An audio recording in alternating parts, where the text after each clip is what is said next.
भानुमतीची मुक्तता कर म्हणतोय. शल्यराज, भानुमतीची मुक्तता होणे नाही. का म्हणून? एकाच कारणास्तव. मित्राला दिलेला शब्द सत्य करण्यासाठी अंगराज कर्णाने पावलं उचलली.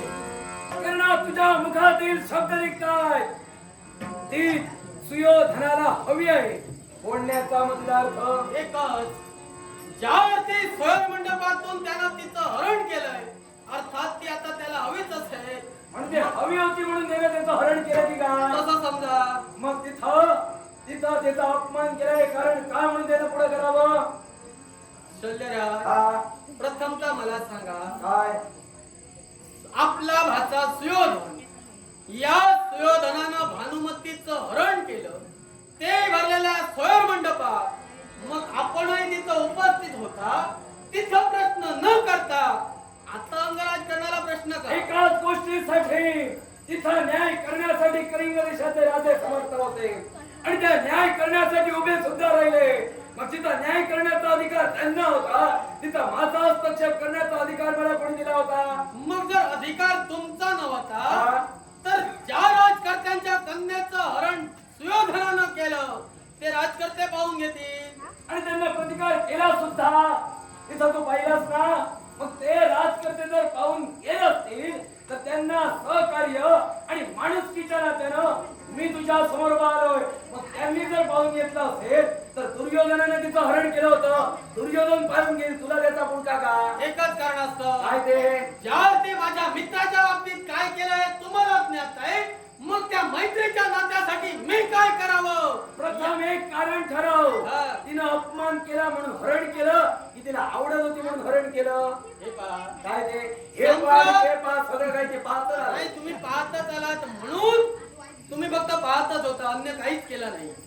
कारण भरलेल्या स्वयं मंडपात जर तुमच्या मते सुयोधनानं जर अधर्म केला असेल, तर ज्यावेळी आपल्या नेत्रासमोर अधर्म घडतोय आपण पाहतो आणि त्यावेळी जर आपण गप्प राहिलो तर त्या गप्प राहणाऱ्यापेक्षा अधर्मी दुसरा कोणी नाही. धर्माच्या गोष्टी मी करतच नाहीये.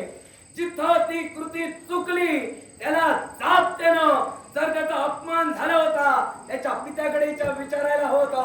नक्की भरलेल्या स्वयंवर मंडपात एका युवराजानं एका स्त्रीचा हस्त पकडणं हे कृत्य अनुचित होय. आणि हे जर का कृत्य अनुचित होतं मग त्याला तू सहकार्य का म्हणून करतोय?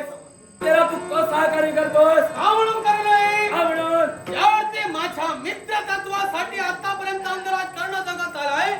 मग त्या तत्वाच्या हितासाठी जर मी खटलो तर मग का त्याला मी पाठिंबा देऊ? मित्र तत्वाचं पुढे कारण करण्यापेक्षा स्वतःचं मत काहीतरी सांगा. वेळोवेळी मित्रत्वाचं नातं पुढे करून अनेक विषयांना पालटागडी घालतात. मग स्वतःचं जर का कारण नसेल तर मित्राने सांगितलेलं हेच जर का तुमचं कर्तव्य असेल तर सांगकामे राहण्यापेक्षा स्वतःच्या हिमतीवर जो न्याय निवाडा झाला होता त्याला सहकार्य करायला होतं. तुमच्या मते सांगकामे अंगराज करणं असेल, पण अंगराज करण्याचे पराक्रम तुम्हालाही ज्ञात आहे, नव्हे तर इतरत्र सर्वांना ज्ञात आहे. जर तुमच्या मते ते सांगकाम असेल तर तुम्हाला मैत्रीचं नातंच कळालेलं नाही. आणि जिथं मैत्रीचं नातं तुम्हाला समजलं नाही याच्या पलीकडे अंगराज करणारा मित्रत्वाच्या नात्याच्या गोष्टी मला शिकू नकोस. मित्रत्वाचं नातं मी सुद्धा जाणतोय. जाऊन विचार पितामह भीष्मांना. ह्या शैल्यानं मित्रत्वाचं नातं तुम्हा दोघांपेक्षा अधिकपणे सुरळपणे निभावलंय. आणि या मित्रत्वाच्या नात्याला सुद्धा आम्ही सुद्धा एक प्रतिमा म्हणून आहोत. फक्त आम्ही काही जणांच्या निदर्शनाला आलो नाही. आम्हा आणि पितामह भीष्मांची मैत्री सुद्धा मैत्रीच्या तत्वाच्या सत्वा एवढीच होती. आणि हे नत्व नातं यात्रीरांना सांगा, मला शिकू नका. जिथं पितामह भीष्म सुद्धा चुकत होते समजावण्याचं कार्य मी सुद्धा करत होतो. आणि मी सुद्धा जिथं चुकत होतो पितामह भीष्म सुद्धा मला समजावत होते. मग जिथं मित्रत्वाचं नातं दोन जीवांना सावरण्याचं असतं, योग्य काय अयोग्य काय कळण्यासाठी असतं. मग तुमचा मित्र जर चुकत असेल तर वेळोवेळी सहकार्य करून तुम्ही काय धर्माचे पुरस्कार होता की का? माझा मित्र जर चुकत असेल निश्चितच सुयोग्य मार्ग दाखवीन.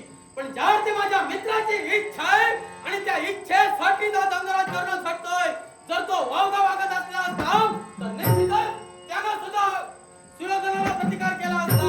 स्वयंवर मंडपाच्या ठाई एका स्त्रीचा हात पकडणे योग्य कृत्य? अयोग्य कृत्य असलं मग तुमच्या शब्द निघाले. अयोग्य कृतीला तुम्ही त्यांना का विचारलं होता? मग का जा विचारलं नाही? मला सांगा, काय ते? कृती कृती महत्वाची की हेतू महत्वाचा?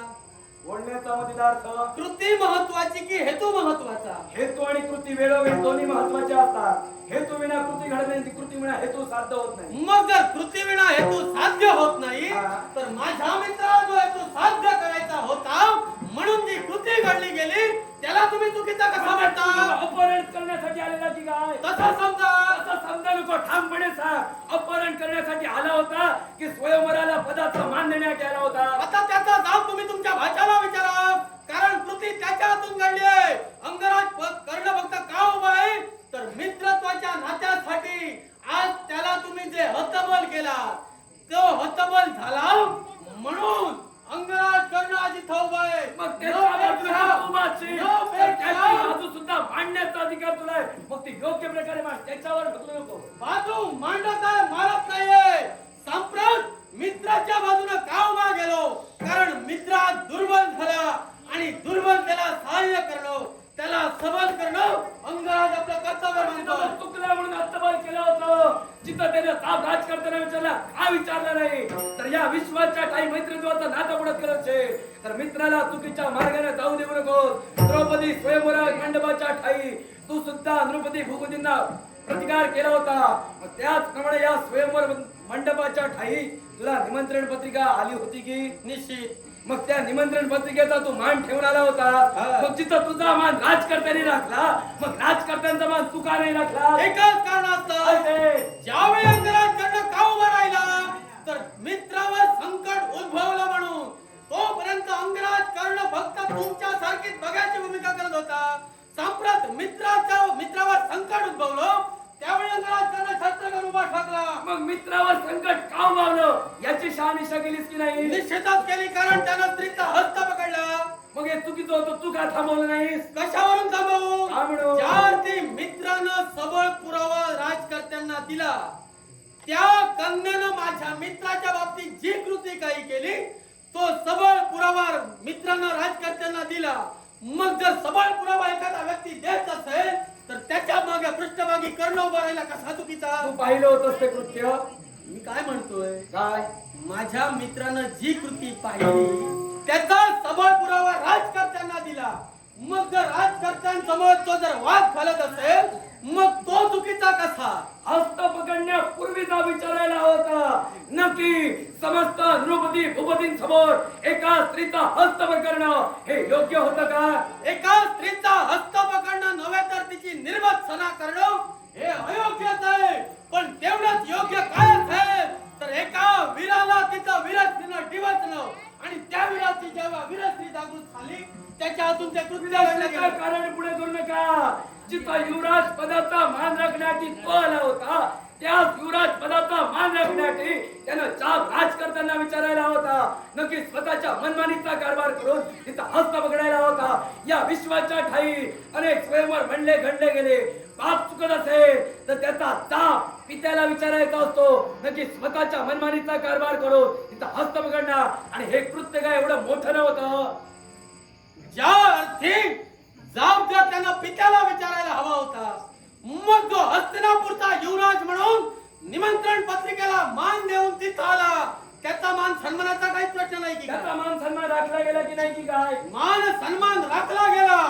पण स्वयंवर मंडपात घडलेली घटना आणि त्या घटनेनं जर एका वीराचा अपमान होत असेल आणि त्या अपमानाला वाचा फोडण्यासाठी जर वीराकडून ते कृत्य घडलं असेल मग तो चुकीचा कसा? वाचा वेगळ्या मार्गाने सुद्धा फोडू शकला असता. द्रौपदी स्वयंवर मंडपाच्या ठाई ज्याप्रमाणे एका ब्राह्मणाला द्रौपदी वरिली म्हणून आम्ही समस्त क्षत्रियांनी राजकर्त्यांना ताप विचारला आणि राजकर्ते ताप देण्यासाठी ज्यावेळी असमर्थ ठरले त्याच वेळी रणरागिणीला चालना दिली. मग तेच कृत्य जर इथं घडलं होतं तर काय अनुचित होतं की काय? ते तुमच्या वेळी तुमच्या मतानुसार तुम्ही राजकर्त्यांना ताप विचारला. उपस्थित होता. निश्चितच तुझा तिथं अपमान झाला होता त्यावेळीची गोष्ट मला सांगू नको. म्हणूनच सांगतोय. माझ्यासमोर साक्षी पुरावा तू सुद्धा आहे. म्हणूनच सांगतोय माझा अपमान मला ज्ञात आहे. हा. नव्हे तर द्रौपदी स्वयंवराच्या ठिकाणी काय घडलं पूर्ण जाण मला आहे.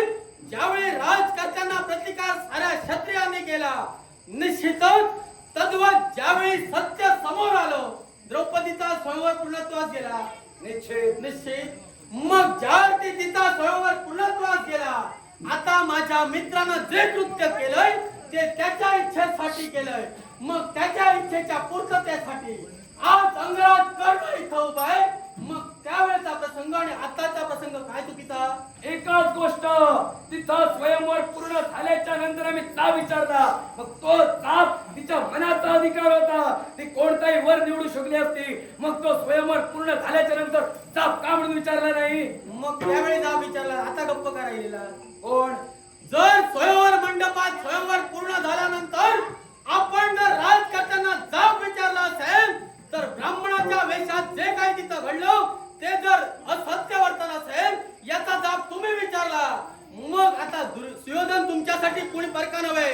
मग जर तुमच्या भाच्याकडून असं कृत्य घडतं त्यावेळी तुम्ही गप्प का? त्याला चाप विचारण्यासाठी त्याच्या मागोमाग गेलो होतो आणि तो चाप त्याला विचारत असताना त्याला हत्तभर या शैल्याला करावं लागलं. काय चुकलं माझं? वास्तविक कनिष्ठ चुकत असेल तर ज्येष्ठानं मार्ग दाखवावा. तो दाखवतोय ना. योग्य आहे.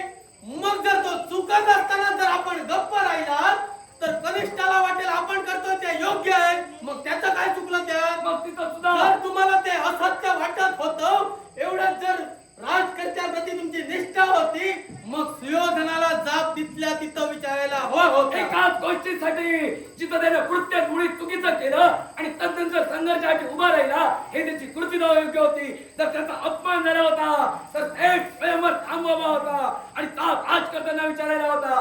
हे तुमचे संस्कार काय?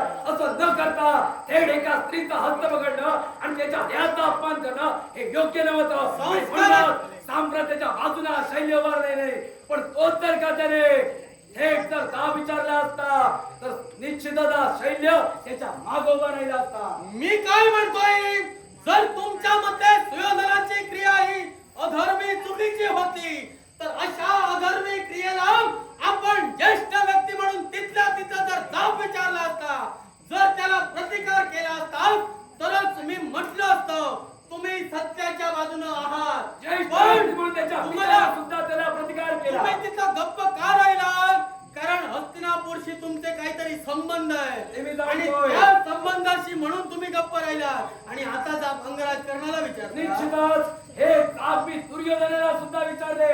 हस्तिनापुराच्या ऋणात मी सुद्धा आहे आणि तू सुद्धा आहे. निश्चित. आणि हे विसरू नकोस, जो अंगदेश उपभोगतोय तो त्या दुर्योधनामुळं. हे दिलेलं केलेलं जाण आणि त्याला सुधारण्याचं कार्य कर. या विश्वाच्या ठाई देणारा कर्ण घेणारा सुद्धा झालाय, हे विसरू नकोस. ज्या ज्यावेळी जो जो प्रसंग घडला त्या प्रसंगाला प्रसंगावधान राखून कर्ण वागण्यासाठी तत्पर ठरला. आता तुम्ही म्हणताय जर घेतलेलं कर्तव्य नव्हे तर सुयोधनानं जे मला दान दिलं नव्हे तर जे मला बहाल केलं त्याची जाण जर मी राखायला हवी, मग मी आता करतोय ते काय? मग तेच सांगतोय, तो चुकतोय त्याला यशाचा मार्ग दाखव. जिथं तुझा भाऊ चुकतोय, जिथं तुझा मित्र चुकतोय, त्याला योग्य मार्ग दाखवणे तुझं कर्तव्य नव्हे की काय? चूक योग्य अयोग्य याचा विचार आम्ही करू. आता रोखण्यासाठी तुम्ही येऊ नका, कारण सम्राट अंगराज कर्ण उभाय तो फक्त आणि फक्त मैत्रीच्या नात्यासाठी मैत्रीच्या नात्या पलीकडे या अंगराज कर्णाला काहीच ज्ञात नाही. आणि ते जर का तुला काहीच ज्ञान नसेल तर सामर्थ्याच्या मधून आणतोय. माझ्या कर्मी मारला जाऊन अनुमती माझ्या स्वाधीन अरे कर. काय कुणाची मत? या अंगराज कर्णाच्या शेवटासाठी जर शल्यराज येता आले असते तर स्वतःचे पराक्रम सिद्ध करण्यासाठी मुखाचं वल्गना न करता त्याच तुमच्या वल्गना आणून पडण्यासाठी अंगराज कर्ण उभा आहे. अरे काय करशील तेवढं सांग. मग जर वक्तव्याचा वक्त अंगराज कर्ण नव्हे कृतीचा मूर्तिमंत शास्त्र आहे आणि म्हणूनच या वीराची वीरश्री जागृत होऊ. निश्चितच तुम्हाला सुद्धा आत्मघात आणि त्याच आत्मघात